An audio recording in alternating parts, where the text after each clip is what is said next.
हम लोग यूज करने वाले हैं कि ऑफसेट जो फंक्शन है वो कैसे काम करता है। ये दो चीज़ों के ऊपर आपको ध्यान रखना होगा। पहला ऑप्शन है कि ऑफसेट जो है वो डायरेक्शन के बेस पे काम करता है, तो डायरेक्शन को हम लोग समझेंगे कि डायरेक्शन पे कैसे काम करता है। दूसरा कि ऑफसेट से होता क्या है, तो इससे डायनामिक रेंज सिलेक्शन, इससे हम चीज़ों को सेलेक्ट करते हैं, रेंज को डायनेमिकली सेलेक्ट करते हैं ऑफसेट फॉर्मूले के जरिए। ठीक है।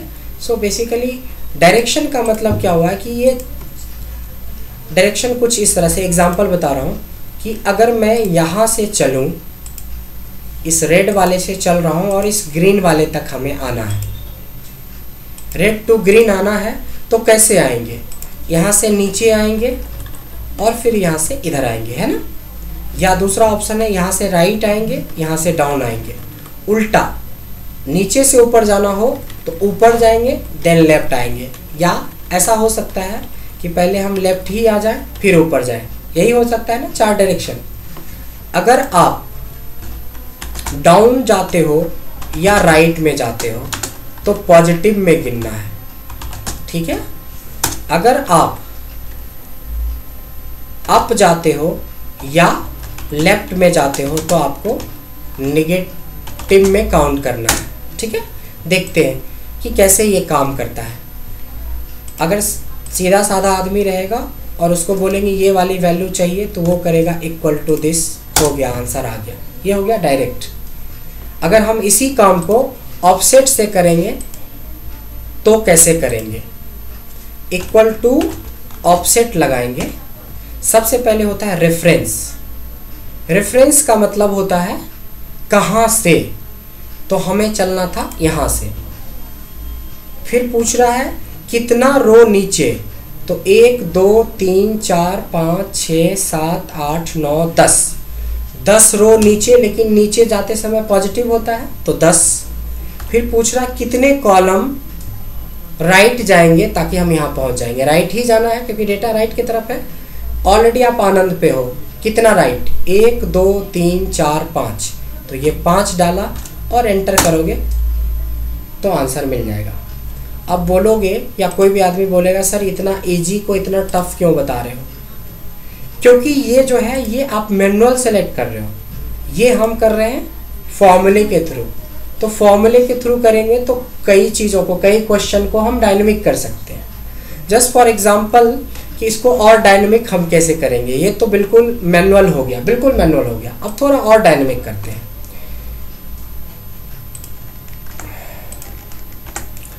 थोड़ा डायनेमिक करने के लिए हम ये करते हैं कि इक्वल टू ऑफसेट लगाया, रेफरेंस तो चलिए A1 से है, उसके बाद कितना रो जाना है तो मैं रोज का फॉर्मूला लगा दूँ तो हमारा गिनने का टेंशन खत्म हो जाएगा। थोड़ा डायनेमिक हो गया ना, क्योंकि आज 10 था तो 10 गिनेंगे, कल 10,000 रहेगा तो थोड़ी ना 1 2 3 4 10,000 गिनेंगे। सो रोज का फॉर्मूला लगा देंगे, फिर कॉलम्स का फॉर्मूला लगा देंगे, कहाँ से यहाँ तक का। थोड़ा डायनेमिक हो गया, आंसर आ गए। 3 फॉर्मूले यूज हुआ इसमें, एक ऑफसेट, एक रोज, एक कॉलम्स। अभी तक भी उतना यूजफुल नहीं दिखा फॉर्मूला, लेकिन यहाँ पे अगर मैं बोल दूँ कि ये एक डेटा है जिसमें आपको बताना है कि आखिरी सेल किस दिन कितने की हुई। अभी के हिसाब से लगता है कि फ्राइडे को, अभी दिन भी छोड़ दो, अभी देखने से लग रहा है कि आखिरी सेल 2255 रुपये की हुई। अगर मैंने ये डेटा डिलीट कर दिया, अब मैं पूछूंगा कि आखिरी सेल कितने की हुई, तो क्या बताओगे?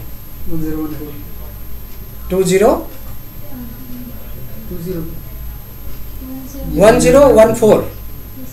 अगर एक और डिलीट कर दिया, अब क्या बताओगे?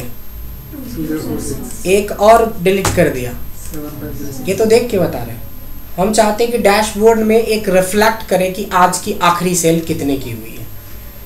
ये तो आपको नहीं हो पाएगा नॉर्मली, लेकिन ऑफसेट से होगा। देखिए कैसे होगा, ध्यान से समझना है। इक्वल टू ऑफसेट करेंगे। कहाँ से चलना है? यहाँ से चलना है। कितने रोज नीचे? अभी तो 10 है ना, कल 12 भी हो सकता है, 20 भी हो सकता है, कम भी हो सकता है। इसलिए काउंट ए लगाएंगे और पूरे ए कॉलम को सेलेक्ट कर लेंगे। इससे क्या मतलब हुआ? जितना डेटा है प्लस हेडिंग। अब 10 नहीं, अब तो 11 दिखाएगा ना, -1। क्यों? एक हेडिंग माइनस करना था। समझ में आया? आइए, ये डायनेमिक हो गया। अब करते हैं कॉलम्स। कॉलम्स नहीं करेंगे, फिर से काउंट ए ही करेंगे। रेंज ये वाला और -1। क्यों? एक हेडिंग हमारा नेम से आगे चलना होता है ना गिनते समय। ये रहा। अब हो गया डायनेमिक। आपके सवाल का जवाब अब देखो, हमने इतना डेटा डिलीट कर दिया यहाँ से, ये सब देखो 0 बता रहा है। जो भी मैनुअल काम किए थे उसमें 0 हो गया, जबकि ये बता रहा है कि है इतना। हमने फ्राइडे की सेल, ये देखो आ गया डायनेमिक। ऑफसेट का समझ में आया काम? अच्छा, ऑफसेट का पहला स्टेप यहाँ तक है। यहाँ तक क्लियर हो गया कि ऑफसेट बेसिकली एक सेल को सेलेक्ट कर रहा है। तो क्या ये जो हमने बोला ना डायनेमिक रेंज सिलेक्शन, तो एक सेल भी रेंज हो सकता है और एक पूरा का पूरा रेंज भी रेंज हो सकता है। अगर मैं बोलूं कि इतने दूर को सेलेक्ट कर लो मैनुअली, अगर मैं करता हूं इक्वल टू मैनुअली इतना सेलेक्ट किया, क्या आंसर आएगा? अमित बताओ। एरर आएगा। क्या आएगा?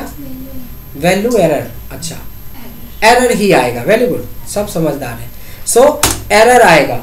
कुछ लोग बोलते हैं कि सम हो जाएगा, एवरेज हो जाएगा। भाई अपने आप सम और एवरेज हो जाता तो क्यों लोग लगाता? अब मेरा सवाल है कि अगर इसी रेंज को अगर हमें ऑफसेट से सेलेक्ट करना है तो कैसे करेंगे? सो यहाँ पे आप लगाओगे ऑफसेट। कहाँ से चलेगा? रेफरेंस तो A1 से ही चलेगा, क्योंकि डेटा A1 से बनेगा, तो A1 से चलेगा। कितने रोज नीचे? अभी मैं गिन के कर रहा हूँ मैनुअल, बाद में वो भी डायनेमिक कर देंगे। 1 2 3 4 5 6 पॉजिटिव में जाएगा। सही है। उसके बाद कितने कॉलम? हम कहाँ पहुँच चुके हैं? प्रार्थना पे। 1 2 3 4 5। ऐसा करने से आपको एक वैल्यू दिखाया। जैसे इक्वल टू दिस करोगे तब तो वैल्यू आता है, लेकिन पूरी रेंज सेलेक्ट करते हो तो एरर आता है ना। अभी एक आ चुका है। देखिए इसी का ऑप्शनल पार्ट आता है हाइट एंड विड्थ। इसमें कॉमा लगाएंगे। इसकी हाइट कितनी है? 5 और इसकी विड्थ कितनी है? 1। एंटर करेंगे, एरर आ गया। Same to same. अगर इस रेंज के आगे अगर मैं सम कर दूं तो क्या आएगा? इस रेंज का सम आ जाएगा। ये भी तो डायनेमिक रेंज ही तो सेलेक्ट कर रहा है।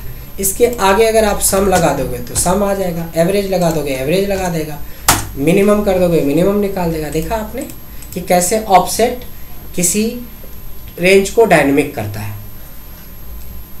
इतना समझ में आया? दिस इज स्टेप 1, जिसपे हम बेसिक तरीके से समझ सकते हैं कि ये कैसे काम करता है आपका ऑफसेट। आप चलते हैं क्वेश्चन वाइज। यहाँ पे मैं 2 डेटा वैलिडेशन बनाऊंगा, एक नेम का बनाऊंगा और एक डेज का बनाऊंगा। लिस्ट वाला डेटा वैलिडेशन सबको आता है ना। यहाँ डेटा वैलिडेशन में जाके हमने लिस्ट बनाई पहले डेज की, और इधर एक और डेटा वैलिडेशन बनाया लिस्ट का, किसमें? नेम का। मेरा क्वेश्चन है कि जिस बंदे का नाम मैं सेलेक्ट करूं उसकी यहाँ पे टोटल सेल्स बता दे, या जिस दिन मैं सेलेक्ट करूं उस दिन का टोटल सेल्स बता दे डेज वाइज। सवाल समझ। सो बेसिकली ये 2 क्वेश्चन है अपने पास। सो कैसे हम ऑफसेट के थ्रू करेंगे? क्योंकि हमें बताया गया कि सम करना है, लेकिन ऑफसेट से। तो कैसे चलेगा? रेफरेंस तो यही होगा। इसको फ्रीज कर दो। अब यहाँ पे वी लुकअप इंडेक्स मैच का कंसेप्ट चाहिए। कितने रो नीचे चलेगा? मैच किसको मैच करेगा? जिसका नाम यहाँ पे मिलेगा। कहाँ ढूंढेगा? इस एरिया में ढूंढेगा। कॉमा 0 याद आ गया, डायनेमिक हो गया कि कितना नीचे जाना है। उसके बाद इसकी कॉलम कितनी होगी, कितने कॉलम मूव करेगा।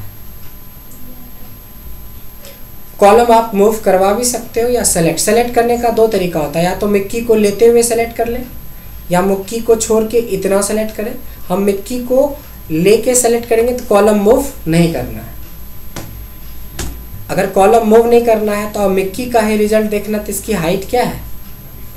एक ही कॉलम का डेटा है ना इसका, ये एक ही रो का डेटा है, बट इसके कॉलम्स कितने हैं, विड्थ कितनी है? 1 2 3 4 5 और 6, मिक्की को लगा के 6 है। बात समझ में आया? कुछ आप देखा कि मिक्की का डायनेमिक हो गया। देखते हैं कि पूरा डायनेमिक हुआ है कि नहीं हुआ। देखिए 23,999 है। अगर मैं मिक्की से संजना बोलता हूँ तो संजना का 14,000 होना चाहिए। ये कैसे हुआ? हाँ सही है, 14,000 सही है। अगर मैं बोलता हूँ आनंद का कितना होना चाहिए? 19,000 सही है, बिल्कुल सही जा रहा है। चलो इसी कॉन्सेप्ट पे आपको डे वाइज बताना है आप ही लोग को। सम लगेगा, ऑफसेट लगेगा, रेफरेंस यही होगा और फ्रीज हो जाएगा। और रो मत में क्या होगा बताओ? रो के जगह पे क्या लेंगे? मैच लेंगे। रो में मैच कहाँ करना है? रो में तो बढ़ना ही नहीं है क्योंकि हेडिंग के मैच करवाने वाले हैं ना हम। रो नीचे नहीं उतरना है, 0, यही तो समझना है बस। कॉलम में कितना होगा? कॉलम ही है जो मैच करेगा कि किस दिन का सेल चाहिए, तो यहीं पे लगेगा मैच। किसको मैच करवाएगा? यहाँ जो दिन है दिया हुआ है उसको यहाँ के दिन से मैच करवाएगा, तो ये अपने आप पकड़ लेगा कि कितने कॉलम में उसको मूव करना है। ठीक है। कॉमा हाइट एक ही है और विड्थ 6 है। नहीं, हाइट ज़्यादा हो जाएगा। इस बार हम डे कर रहे हैं तो इसकी हाइट 11 होगा और विड्थ 1 होगा। बात समझ रहे हो? हाइट, क्योंकि संडे की सेल मतलब पूरा संडे ना, सारे बंदे का लड़के, यहीं पे आपको ध्यान देना है। That's it. होपफुली हो गया होगा। देखते हैं वेंसडे का सेल कितना है? 49,271, बिल्कुल सही जा रहा है। अगर मैं देखता हूँ मंडे की सेल भी 49,000 कुछ है, 487, बिल्कुल सही है। फ्राइडे की सेल देख लें कितना है? 46,000 समथिंग फ्राइडे की सेल। वाह, समझ में आया? This is called offset. Offset कैसे काम करता है? ऑफसेट के लिए जब तक आपको मैच नहीं पता, रोज नहीं पता, कॉलम्स नहीं पता, काउंटे नहीं पता, काउंट नहीं पता, तो समझ ही सकते हो। So this is all about offset. But offset all about नहीं हुआ, ये तो ऑफसेट का शुरुआत था। वीवीए में ऑफसेट से ही ज़्यादातर चीज़ों को डायनेमिक किया जाता है क्योंकि वहाँ पे कर्सर नहीं होता है। तो ध्यान से इतना कर लो, हमें काम करने के लिए इतना काफ़ी है। बट और भी चीज़ें ऑफसेट से कर सकते हैं। अभी जो कल हमने एग्जांपल दिखाया आपको अभी कि टेस्ट हुआ था, तो इसमें ऑफसेट के थ्रू पूछा गया था कि इस डेटा का पूरा जो है रिपोर्ट निकालना था। तो ये देखो ऑफसेट के थ्रू ही निकाला हुआ है, वही मैच जो अभी हमने सिखाया है। तो वही है कि इसको कितना इम्प्लीमेंट कर पाते हो उस पर डिपेंड करता है। अगर ये नहीं भी कर पाते हो तो ज़्यादा टेंशन नहीं, लेकिन पीछे वी लुकअप, इंडेक्स, मैच, ये वो ज़रूर रखिएगा अपडेट। ये